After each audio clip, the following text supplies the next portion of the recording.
And I want to go ahead and get started and introduce our special guest today. Jennifer is a passionate visionary, entrepreneur, and thought leader. She has spent the past 25 years working in the financial industry. She now owns the investment firm where she worked at for the first 20 years of her career. She recently founded Monowell, a startup company on a mission to disrupt the financial industry by advocating for radical changes in how the industry addresses people's money challenges. She's here today to share the lessons she's learned on how to avoid some pitfalls she herself has encountered as she stepped into the role of business owner and founder. And I'm so happy to have met you. We met at a networking breakfast through the San Diego Human Resources through SHRM Management Group. So very happy that you're here with us, Jennifer. And we're very excited to hear what you have to tell us today. Yay. Thank you so much. When Roxy said, hey, yeah, I would love for you to speak. Do you think you could speak about I came at her with a different topic and she was like, I'd rather you speak about this. And so be quite honest, we're going to kind of have a chat. It's going to be more of a talk. I'm just going to kind of share some ideas and things. It's not really a set presentation. I think sometimes that's better. I'm just going to kind of share where I've been, what I've done, and some of the really important lessons I've learned. And it seems like having been in any industry for 25 years, you've got a lot of knowledge, right? And normally you're trying to impart the knowledge in the field that you're in. But instead, since I ventured out on this big idea and founded a startup, it's sort of like I've learned a lot of lessons even late in life. So that's what we're going to kind of cover today. And again, it's more of a talk. So if anybody has any questions, then put it in the chat and Roxanne will be happy to let me know what your question was. I really don't mind any sort of interruptions at any given time. I'll just keep talking if you don't ask questions. So let's get started. So this one I entitled, Wait, was I quiet quitting for 20 years? So that's the new thing, right? Everybody's talking about this idea of quiet quitting. So I basically started in the financial industry as an executive assistant. I fell into this career. I was a journalism major. I had no experience in this field at all. And I was actually just looking for a job, right? I just moved to San Diego. The job I was supposed to have didn't pan out. And I went to attempt to hire firm and said, hey, I need a job. And they were like, well, we're in the financial industry. And I was like, I'll figure it out, whatever it is. So that's how I started in the industry. So when I say I think I was quiet quitting for a good 20 years, maybe it was the first 10 years of working for this firm, because I was just like, I need a paycheck. I got mouths to feed. I'm trying to figure my way. I don't really know what it is I want to do. And I was just kind of going along. I was really good at my job. Organizing people, keeping people on track, figuring out new solutions for things, but really didn't have a passion for financial advice or building portfolios or investing. And quite honestly, it's not really the thing that I focused on when I decided to stay in this industry. So fast forward like 10 or 15 years, and the person that I had been working for, it was a really small firm, was like, I'm thinking about retiring. Do you want to buy the practice? And I'm like, okay. So they had pulled me along and given me all of these, I'd gone, I guess in quiet quitting, they say, I don't really want to climb the corporate ladder. I just have other passions, right? So I didn't really want to get licensed. I didn't really want to be in that career. So I was begrudgingly said, okay, fine. And I got my California insurance license. And then I got another license. And the next thing you know, the owner of the company is like, hey, you want to buy it? And I was like, okay. So I thought, okay, here's my opportunity to not be quiet quitting, where I'm just kind of, when you're really good at your job, sometimes you can get it all done pretty quickly. And if you're not trying to, really outperform and outshine, you're just trying to just make a living, it can feel like, okay, now what? Right. So I feel like maybe that's what I was doing for the first 20 years until I had an opportunity to buy the firm. And when I did that, it even became more apparent that I was quiet quitting, because here I'd bought this firm and I was like, still not passionate about it. Still, what am I going to do? What have I gotten myself into? And that's when I started thinking out of the box and thinking about what I was really passionate about. And it turned out I was really passionate about employees inside 401k plans, and I wanted to help them. So I found my passion. So when I talk about quiet quitting in the in the realm of what you might be thinking about doing. You know, you've got a job that's paying the bills, or you're a student and you're trying to figure out how you're going to do that when you get out of school, but you have this little thing in the back of your mind that says, I think I might have this big idea, or I think I might just want to go out on my own. The main thing I would say is that try quiet quitting. I'm going to get in big trouble. People are going to be like, I need them 100% in. I believe you can be 100% in doing the job that you're doing. Don't quit your day job, I guess is what I'm saying. There's no reason to quit your day job, because I like to look at it this way. If you decide you're going to go out on your own, start a new company, start a big idea company, you're going to be wearing a lot of hats and you're going to be working way more than 40 hours a week. So you might as well get used to having your day job, doing what you need to do, giving them what they need and what they've requested of you. And then on your off time, building the idea and going out and building what you're going to have to do. So it's almost like if you're going to do that, you really need to be able to balance both. So maybe you're not thinking you're going to spend the next 20 years working for this company and climb that ladder of licensing and whatever it is that they thinking you're going to do, but you can still do your job and be thinking about how you're going to develop it outside of your current position. Does anybody have any questions about that or have any thoughts on quiet quitting? No? Okay. So that's my take on it. And again, this is being recorded and it's probably going to be out there to all of my peers and they're going to be like, what? Don't tell my employees to quiet quit. But it's just a spin on it, right? Okay, Roxanne, we can go on to the next slide. Great. So that was the very first, or did you have a question? Anybody have a question? Jesse actually just put a comment in the box. He just said it makes sense. Yeah. Yeah. So you can quiet quit. And I think the person that started the whole movement, I saw some report or saw some interview with her and she's like, that's not what I meant. And I get what she's saying. She's just saying, look, it may not be your passion, find your passion and just keep working where you're at until you figured out how you're going to make that passion. And you know what? Sometimes they end up melding together. And I will tell you that what ended up happening for me was I've kept my day job. I'm not going to walk away from this business that I bought, right? I can do my job for my clients and I do a really good job at it. But because I'm not necessarily trying really hard to build that practice out, I got some free time.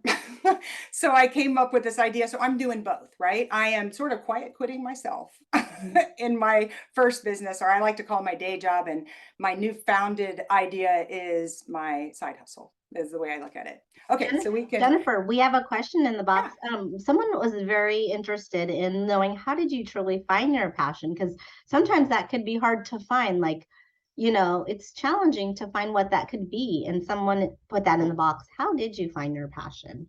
So I'll give you my story, which is that I was a journalism major, did not like finance at all. Again, I'm going to get called out on this, but it just wasn't my thing. And I kept thinking, I'm terrible at math. I've actually made a ton of bad decisions in my own financial life. I'm not quite sure what I'm doing here, until I got into a little piece of our industry, which was 401k plans. And while everybody else was like, we're going to build portfolios for these employees, we're going to do all of these things, I would sit down with employees and they would be saying to me, I'm really stressed out that I might be getting divorced because of all my debt. Or is it bad that I still live with my parents? And I realized that maybe I was meant to be a teacher or a social worker. Does that mean I need to go out and become a social worker or a teacher this late in life? No, I was going to figure out how I can provide that sort of service to these employees. And so as an advisor in my role, literally the last thing that employer wants me to do is be somebody's therapist, right? So I realized I can't do that in my role as a financial advisor. Let me go find a tool. Let me go find something. So I think this is how passions arise.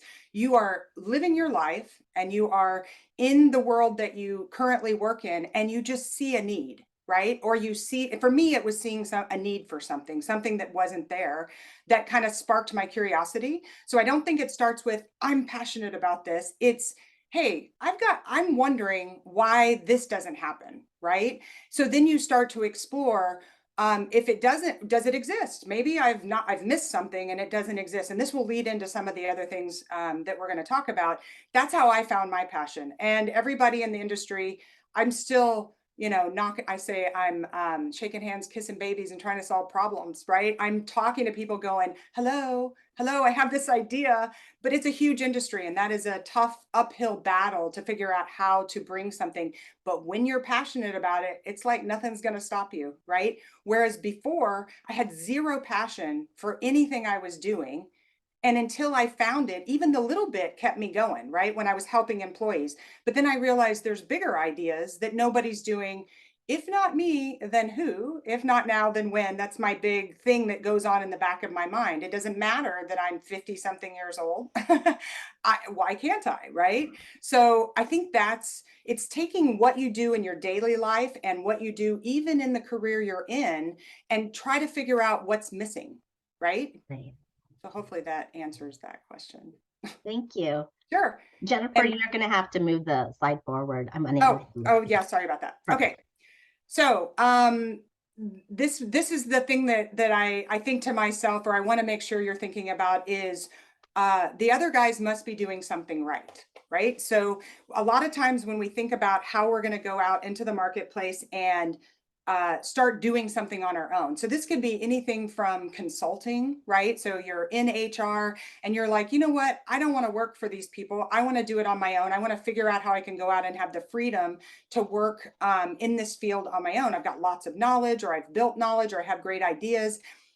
Whether you're going to be consulting to companies or other clients, like in a coaching arena, or you're going to go build some big product and you have customers, right? You're imagining customers that are going to buy what it is that you're producing, the technology, the content, the whatever it is. There are already people doing something very similar. I don't care how big the idea is. There will be lots of moments where people say, yeah, we already do that, right? We're already doing that. It's something we've done. You're just another person. So it's important for you to see what everybody else is doing and figure out the one little thing that you are doing or you want to do that is completely different. Looks like we've got some, there we go. So it's something that you can do that you're bringing to the table. So I like to say it can be as simple as, I'll give you a good example. She doesn't know I'm going to use her as an example, but my bookkeeper, right? The person I use as my bookkeeper used to be a CPA for Ernst & Young for years and years and years and years. And then she went out on her own to be a bookkeeper. And she does daily money management and bookkeeping for very wealthy people now. But her value add was pretty simple. I do bookkeeping. I used to be a CPA. Who doesn't want their bookkeeper to actually be able to wear a CPA hat, right? She's not going to act as my CPA, but I know she's looking at it from that perspective. So there's an example of somebody who said, I don't want to be doing this big anything anymore. I want to go out on my own, right? She saw the one thing that was missing potentially in a lot of bookkeepers, which is they're not seeing it from that lens. So it's finding the one or two little things. It's not like you have to be so unique that nobody else has done it, but to look out into the marketplace and look at your competition, if you want to call it. They will teach you everything you need to know about how to differentiate yourself.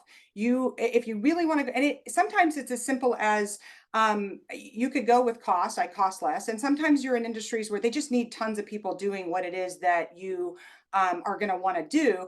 But again, you really want to understand what everybody else in the space is doing so you can work on ways to make yourself seem different. Otherwise, it's really hard to gain traction and clients. And you really just need to start with, I'm going to do this. Why am I doing it? I'm passionate about it, but here's my one little, even if it's a little tiny thing that you do differently.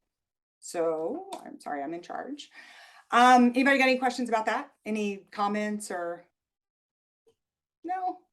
Okay. So the next one is one of my favorite. So I spent, again, 10, 15 years in the financial industry thinking to myself, my mentor and the person I bought the company from, I always thought of him as one of the smartest people I knew in finance. And it intimidated the hell out of me. I was like, I'm never going to learn that. I'm terrible at math. I'm not really that great at money. I don't even like building portfolios. So I would try to say, I'm afraid to go talk to anybody because I don't have a degree in finance. I don't really easily understand these things, maybe at a high level. And it wasn't until I realized I don't have to be the smartest guy in the room. and I say guy because I live in the financial industry and almost, 90% are men, is that, and no shade on them, they're really good at what they do. But I don't have to be the smartest guy person in the room, right? I only need to know is how I'm going to be able to help them. I just have to be a resource person. So a lot of times I think we have to know it all in order to do whatever it is we're passionate about or do whatever it is we're going to go off and do on our own. But in actuality, most clients slash customers are they just want to know that you can get the answer. They don't expect you to know anything. And if you go in seeming like you know everything, a lot of times that turns them off. So I like to say you just need to be able to be ready to say to somebody, you know what? I don't know the answer to that, but I know somebody that does. So your job is to network. Part of it is to network with other people in your industry. Think about when you're going at your competitors, just sit down with them. Knock, knock, knock. Hey, you see you're doing this. What did you do? What went wrong? How can you help me? People are willing to share what they do and what they learned. They usually like to talk about themselves. So just ask. And then in that process, you've now found out about them and what they do. Maybe they're doing something that you're not interested in at all. And one day you can refer to them when you run into a client or a customer that has, and it's the same thing in building a product or technology. I'm building that out. I don't know all the answers. I don't even want to offer all the solutions. So maybe I need to see where all the other solutions are so that I can integrate them or collaborate with them. It's sort of the same thing. So I felt like when Roxy asked me to do this, I was like, and the thing is, I felt like a lot of you probably aren't trying to create the next Uber, right? You're just trying to figure out how you might want to go out on your own, right? And do something. Because I think that's the wave of the future, side hustles and people that just want to do something they're passionate about, at least part of the time, right? So again, you don't have to be the smartest person in order to go out there and start something, right? You just need to be networking with people and finding out who else is, so the things that you aren't the smartest at, you can refer through. Jennifer, I'm glad that you bring up the part about not always feeling confident about your skill set, because sometimes that is a challenge. Sometimes we don't realize that sometimes you just maybe need to take that risk as well, because we don't always give ourselves enough credit for the things that we can do. Right. And maybe you're in the process of learning that, or it gives you the opportunity to say, hey, I need to delve a little deeper. Or it's like me that says, I don't want to know about that stuff. I want to know exactly what I have to know and understand it at a level that my clients want me to know it at. And then after that, if it gets any deeper, I'm going to find somebody to help you. I know that is literally the thing that my clients will point to, that in the 401k plan space, the employers, that they like about me. I will admit when I don't know it, and I've got somebody that knows that answer, and I'm gonna go find it and I'll get right back to you. And then they feel confident that I went to the person that the highest level of expert on this to get their answer, instead of going, oh, I know the answer to everything, right? So don't be afraid. And especially when you're starting out and you're young, don't be afraid. Ask questions. And again, network and find the smart people. And everybody loves to share their knowledge. So yeah, so just step out of your comfort zone. I know it's hard to do, but it took me a while. We have a question. Someone was asking for advice on what books you would recommend for a new entrepreneur. So there is an organization. So now I'm coming at it from the lens of being a female business owner.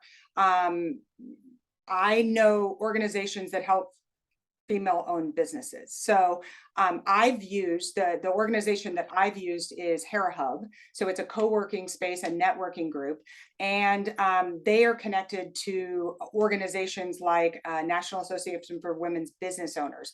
There are tons of organizations out there that are anywhere from angel investors to smaller organizations, or even larger ones like Felina Hansen and Hera Hub, where that's their whole goal, is to help people that are starting out with their idea. So you can spend a small amount a month and be a part of a networking group of a whole bunch of other people that are trying to do exactly what you're doing. They bounce ideas, network. So find networking groups that is their goal. They're not even trying to get that much money out of you for it. It's not even at the level of getting a coach or having to spend all this. You literally are now surrounding yourself with people that are struggling in the same way you would be, and bouncing ideas off of each other. Great. Hopefully that helps. Thanks for the resource. Appreciate Yeah, that. absolutely. So the next one is another lesson I learned. I didn't learn it for a while, and I wish I had. And that is when you're thinking about your customer client, it's how can I help you? So a lot of times we start with, I know how I'm going to help my potential client customer, because I just told you, go find out what everybody else is doing and figure out how you're going to do it differently. That's from the lens of how am I going to help? How am I going to do it different? But a lot of times when we go to an eventual or prospective client or customer, we approach them with, have I got a way to help you? And it's good because that's what you want to do. You want to be helping that potential customer. Even if you're thinking about a big idea, you want to think, what is it they need, right? But if you approach them with, I've got something to help you, you've missed an opportunity, and it usually scares them off. And the way you need to rephrase it in your mind is, what do you need help with? How can I help you? Right? So even when you're researching an idea, it's going to potential customers, even before you have something to quote unquote sell them or consult with them on. What are your problems? What are the things that you're struggling with? I know other people in your industry that are having X problem, right? Is that you? Is that so? Even once you have a product or a consulting business, or you're trying to gain clients, when you come at it from the perspective of, I need to know what you're struggling with. If I can help, I will. And here is the smartest guy in the room part. It all ties together, right? So now you're able to say to them, okay, I think I might be able to help you with that problem. Can we talk about that further? Or, that's not what I do at all, but I know somebody that does. That is networking. That is putting yourself in front of people, eventual customers or clients, that they see you as a resource. So guess what? 5 years down the road, say you built this huge business, somebody's going to come along that you talked to when you first started out, and they think, so it happens with me a lot in the world of HR. So obviously I'm not in HR, but those are the people I help, right? Those are the people that I say, look, so when I'm talking in a networking environment, I am getting to know somebody and I'm listening and I'm asking them, have they had problems with X? And when they say yes, I say, gosh, I know somebody, or I know some resources, and you're giving them, providing information and resources before they ever hire you, right? That's what you do. You build a relationship or understand what that customer's problems are. And if we come at it from, I know, from your experience or what you've seen, it doesn't have the same effect, and you don't learn as much. You don't learn as much about what your client and your customer actually needs, because a lot of times that changes. In the amount of time that it has taken me to build this, I founded this company, Moneywell, in 2 years ago, middle of the pandemic. It's been almost 2.5 years. I still am not at a point where you've ever heard of me, but I've iterated so many times because the need, and going out and talking to people about what would work for an employer changes, right? COVID changed the entire world. If you're not able to iterate and listen to what it is they need, it doesn't mean that you're out of a job because you did this and they don't need that anymore. You find ways to understand and maybe tweak a little bit about what you're doing, right? That makes it more fun and interesting anyway, in my mind. You get set on, this is what I do and I only do this, and then you never grow, and you never ended up in a position where you actually are going to be able to be consistent and over time have a business that will succeed. Anybody got questions on that whole dynamic and the difference between the two? So just being open to your customer clientele and just also taking opportunities is kind of what I got from that. So I think that's a really good message. Right. Okay. So Right. Okay, so here's the big one, and I'm going to talk about this for a little while. Some people, when I talk about all these things, will say to me, it sounds like you're teaching us how to be a salesperson. And when I started out, that was my biggest fear. So I was like, I'll just be the executive assistant and be the client service manager and all the little steps, because all I really want to do is build a solution, help the client.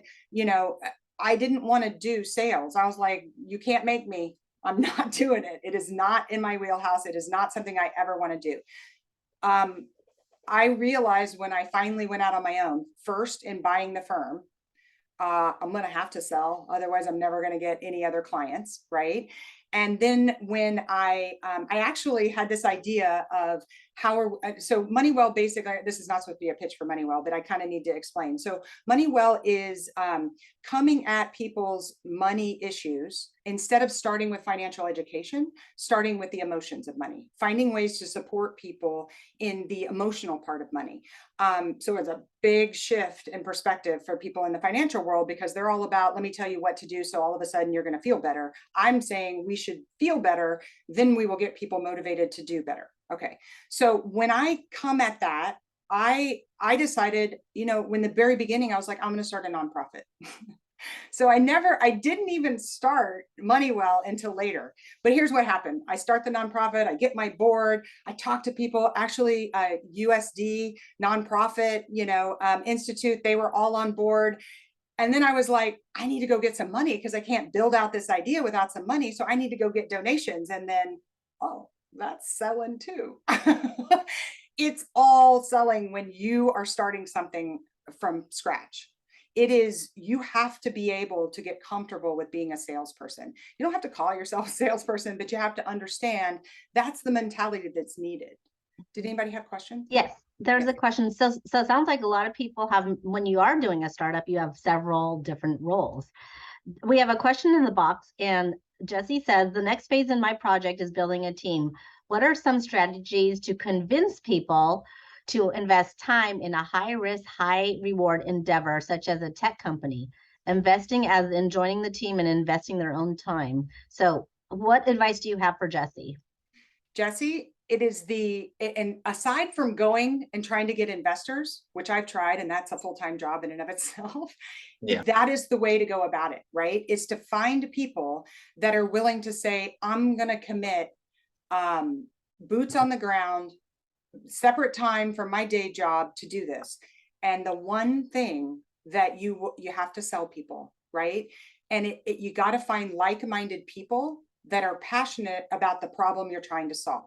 Instead of saying, I want to build this technology and I think it's going to do these things, you first have to say, this is missing and I want to bring it to the world. And we're going big. I'm just going to assume Jesse's got a huge idea and we're going to bring this to the world, we collectively. And you almost have to go out and start networking with your peers and pushing that passion. That is the only way you're going to get. And I have examples of people that early on said, I'll do it for free. I believe in what you're doing so much. I can't quit my job, but tell me what you need. And I'll be honest, I got to a point where I was like, I got to put the pen down. I've developed enough and I got to go start selling it full time. I got to go out and get the message out because they call it an MVP, right? Once you get to your minimally viable product and you've got something and you've tested it, like I've tested mine inside employers that I already have. They didn't pay for it, but I now know it works. And I know that employers want it. And I know that advisors want it. And I know all of these things, but I've run out of money. So when you run out of money, that solution is all you've got. But keep moving forward what is best you can while you try to find those people. Because what you want to do is you want to say, look, I did this part and this is what I found out. So you're getting the passion on the idea, but at the same time, you're showing them even if they're little steps of progress you've made so that they can see the vision, right? That would be my again, it's sales, unfortunately, because you are selling a passion. But if you believe in it, that part's not hard. That's just getting in front of people and being willing. And it sounds like you might have spent some time trying to convince people, but maybe the idea is, I don't know if you've worked on a pitch, but if you can find the pitch that isn't just for investors, but is for those people that you want to get on board. This is my passion and I need your help, right? Just say it. I need your help. And we're going to do something big. And it's part of the sales process of trying to convince those people that they'll help. I think you can do it. I think it's just a matter of I would say kissing a lot of frogs. You got to kiss a lot of frogs. I always say when I'm out networking, I think I already said it. It's shaking hands, kissing babies, and solving problems. Let's talk, right? And you just have to say it and talk about it. And I've been doing it for 2 years. I remember in the beginning, so I just want to talk about the pitch really quick. I remember in the beginning, I would talk about my idea and people would look at me and be like, oh, you're going to have to hone that message in because it was all over the place, right? Again, it's okay if you pitch your idea to somebody you want to help you or somebody that might be an investor and they look at you like, that was terrible. I have no idea what it is you want, or they just ignore you. A lot of ghosting in that world. Like they heard you and you never hear from them again. You send them an email, and they're just like, peace out, I'm not responding. So that means I don't want anything to do with what you're doing. That's hard to take when you're passionate about something, but you have to just keep moving and talking to more and more people. If that's my advice. Okay, I just keep talking. Anybody else had something? So Jennifer, you're saying it's very important to have a business plan, and so you have it ready to share with other individuals, like just have it ready to So pitch. here's what I learned about the business plan. And again, there's going to be people that disagree with me. Early on, I found a CEO of a company that I had known previously because I was trying to sell him a 401k plan. And I said, I got this great idea. I know you used to be in VC. And I pitched this idea. And I was like, I know I need to have a business plan. He's like, nobody does big old long 9-page business plans anymore. They just don't. And here is the thing. So a wise person told me, not this person, but another one in the very early on stages. Let me see if I can rephrase what he said. He said, look, you're starting out and you want to go have barbecue in St. Louis. You're going to create a map, right? You're going to say, I'm probably going to go and stop at the Grand Canyon and I'm probably going to go do this and I'm probably going to do that. But when you get to the Grand Canyon, somebody tells you, oh, there's this amazing place over here, right? You're going to go there. It wasn't on your original map. So, but you're still going to get to St. Louis. You're still going to end up in St. Louis, but you might take a different path. That's what startups are all about. So when you go through this process, and I did it, I had on the back of this wall, like all pasted up with little stickies. And because I'm a very visual person, then I put up a whiteboard and I had mapped it all out because even though he said that, I was like, oh, I'm going to have all of it. These are the people I'm going to hire. This is how I'm going to do it. It has iterated so many times since then. So you don't want to spend too much on it. And people have limited headspace for that plan until you are so far down the road. And even then, they just want to know the pitch, what you're going to use your money for, and who you got on board. That's it. So the days, I believe, the days of having to have, at this point, I tell people all the time, I'm so close to revenue, I can smell it.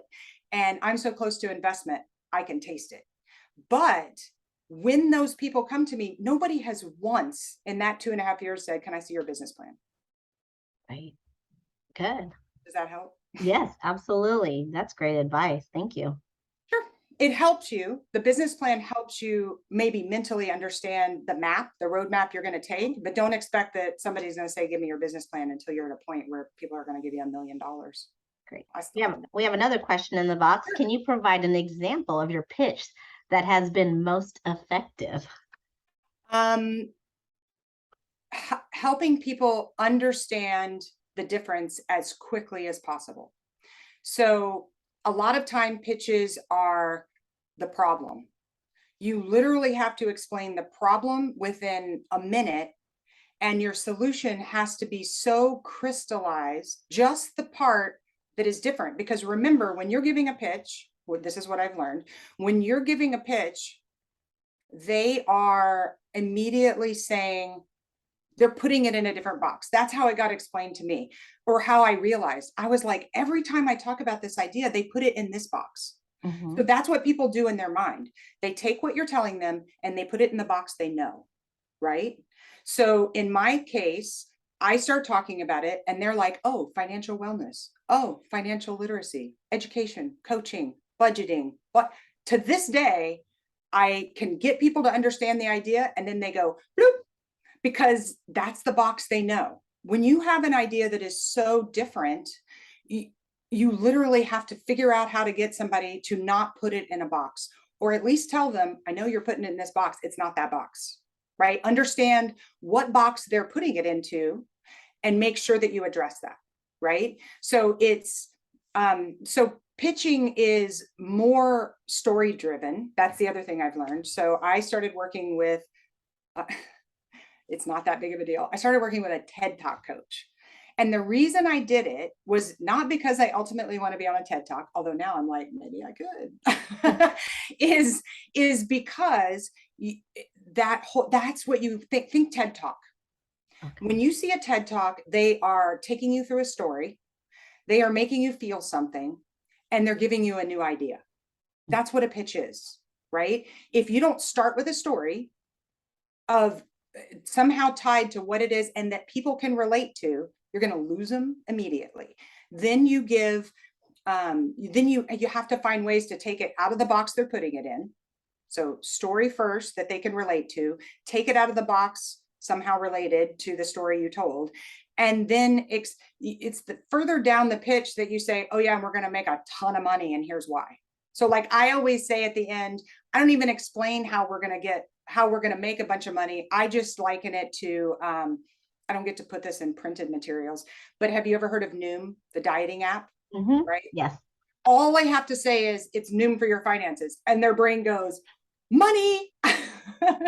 So you don't even have to go and we're going to make this much in the first year and we're going to make that much in the initially when you're pitching an idea, you're not even close to that. I guarantee it in the first stages, you're not close to that. And if somebody wants more information because you did a good job, they'll just say, bring me that.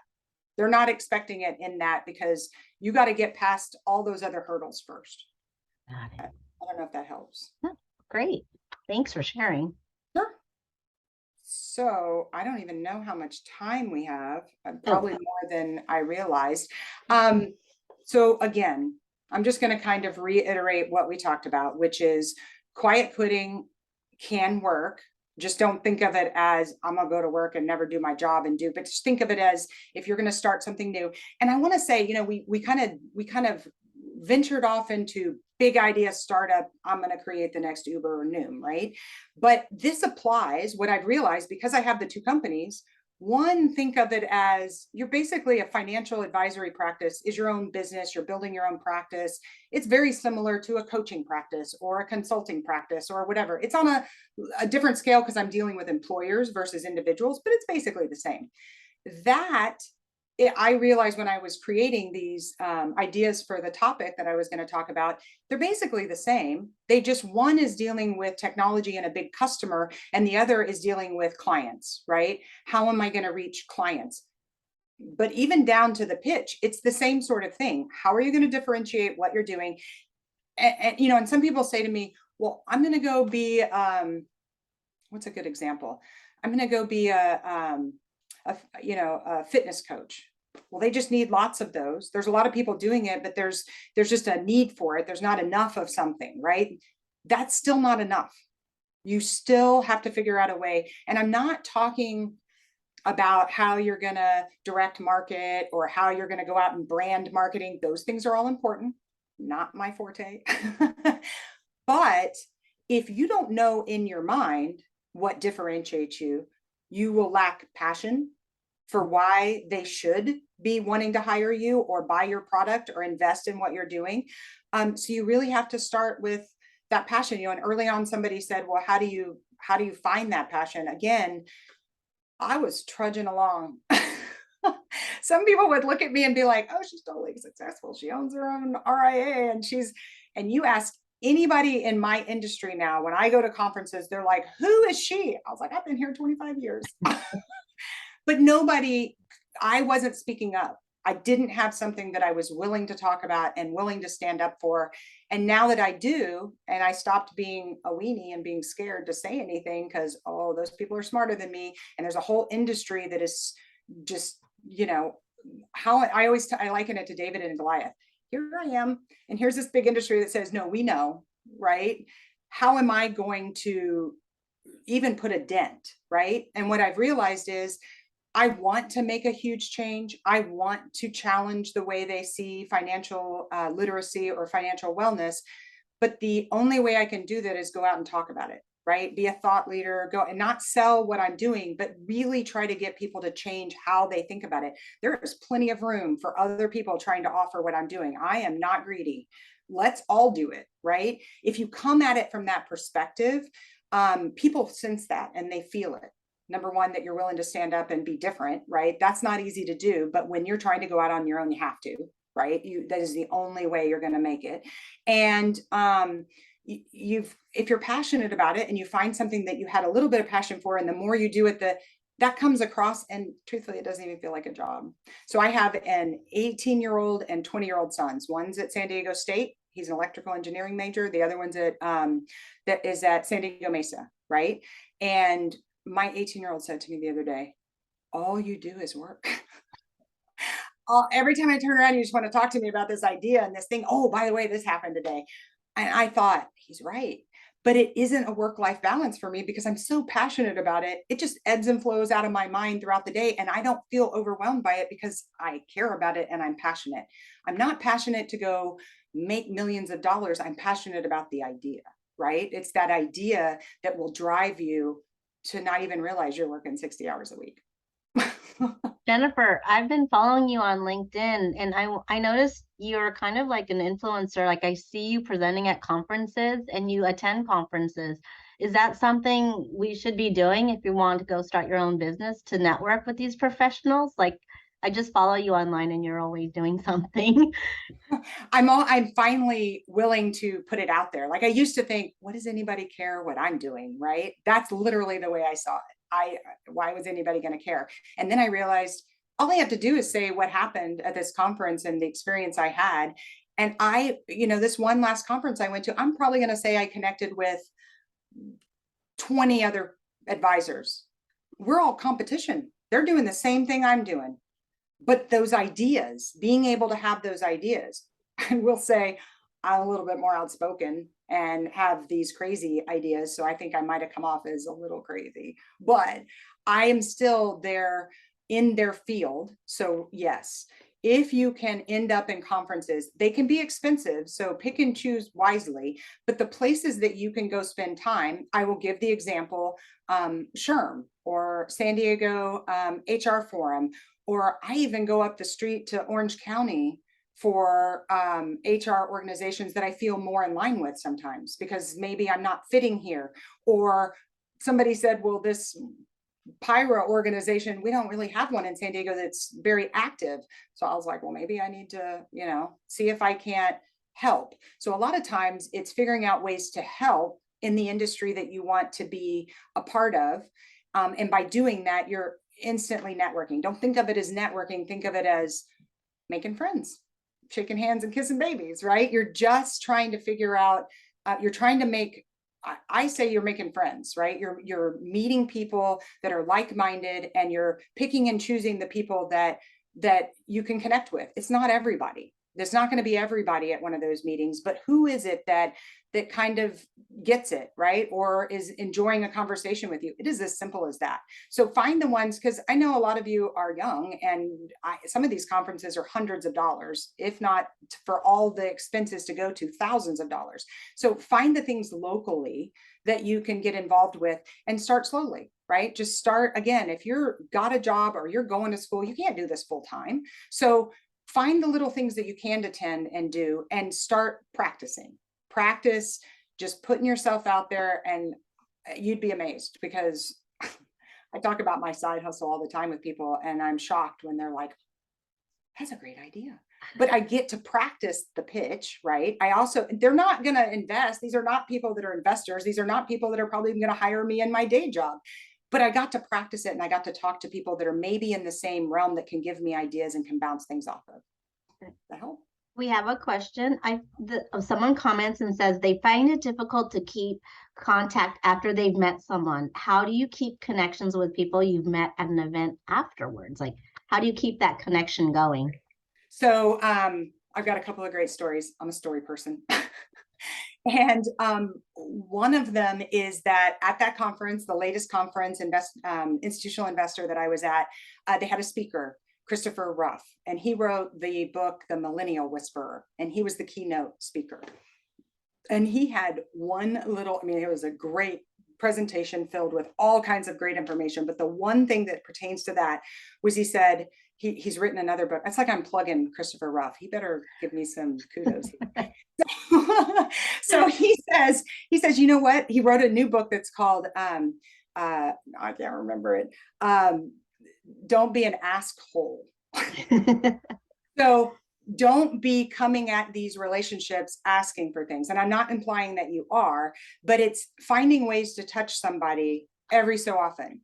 And he literally said, sometimes it can be as simple as, hey, I was thinking about you.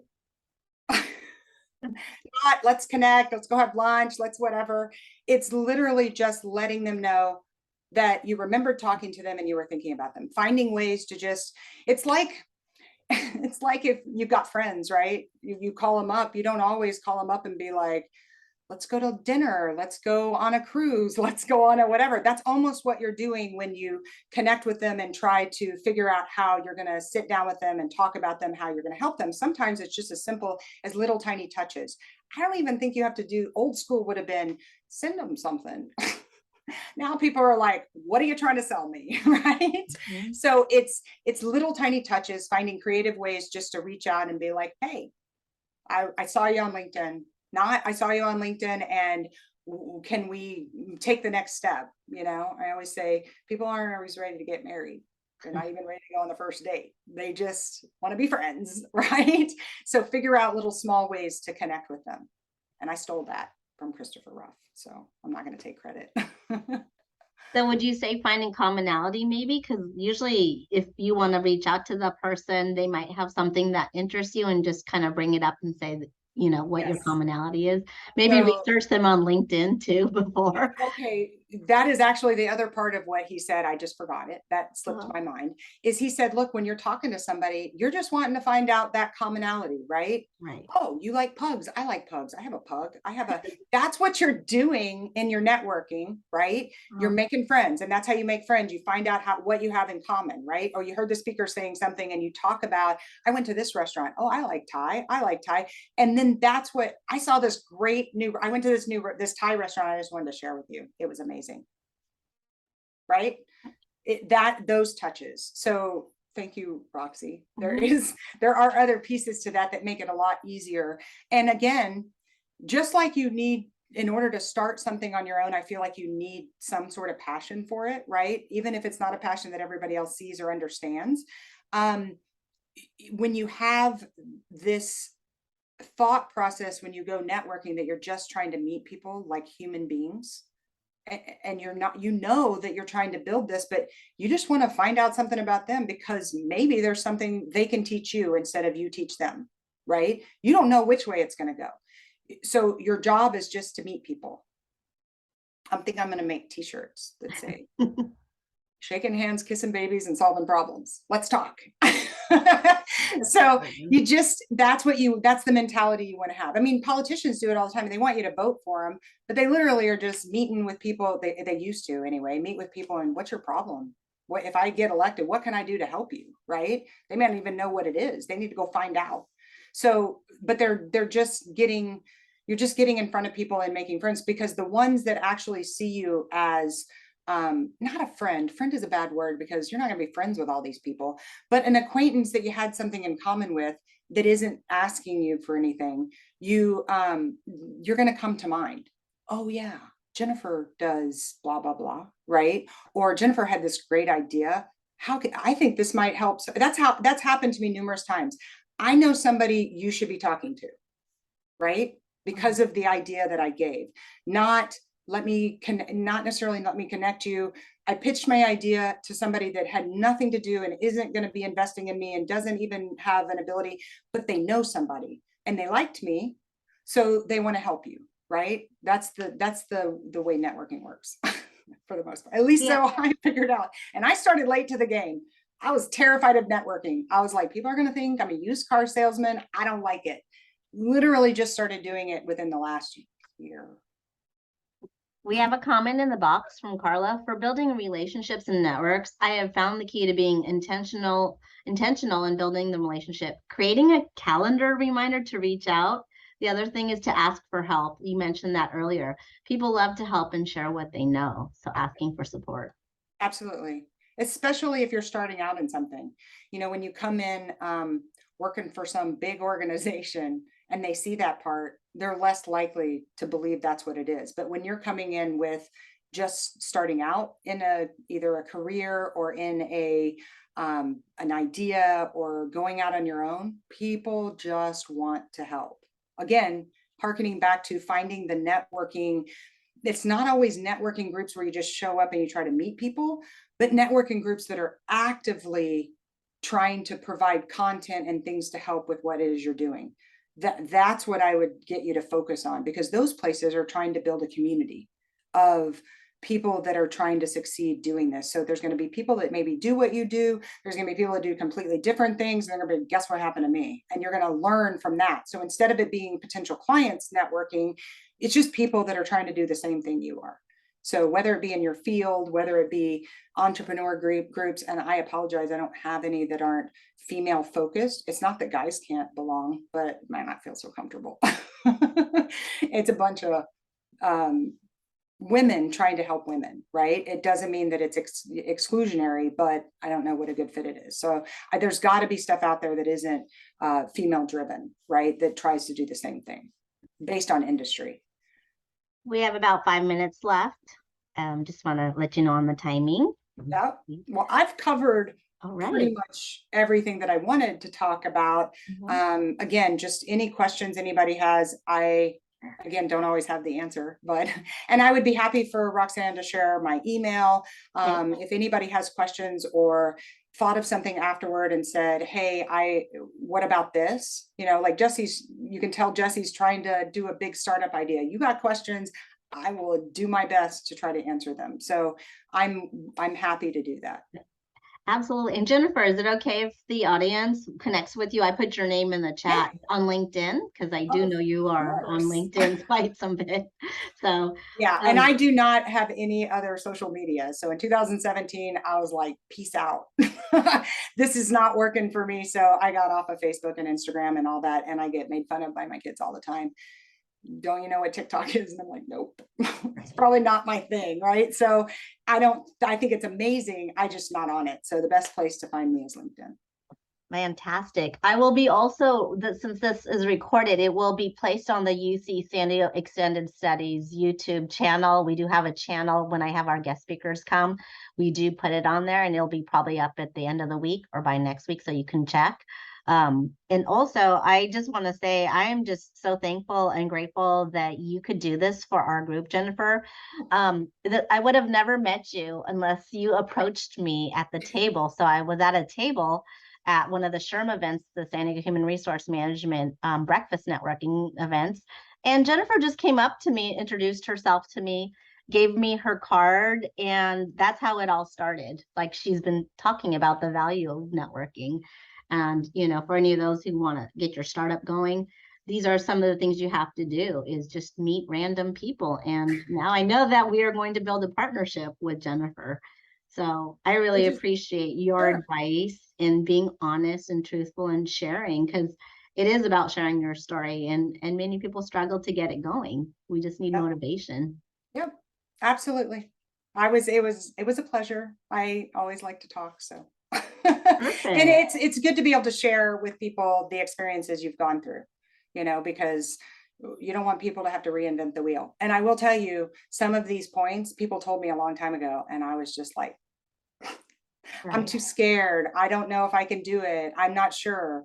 And I'm just going to finish it off with, if you find something you're passionate about, and it doesn't have to be big, huge passion, but just something that sparks curiosity and how you might be able to do something different. I think that's what passion is. That's where it starts, is that that just sort of gets you along that path, and it makes it a lot easier to do the things you have to do in order to make something successful. And you can also not be highly successful and still enjoy doing whatever it is you decided to do, right? It always helps. There's always somebody you're helping. So great. Thank you so much. Great. Thank you for being us, and thank you all for joining us today. Appreciate it. Bye-bye.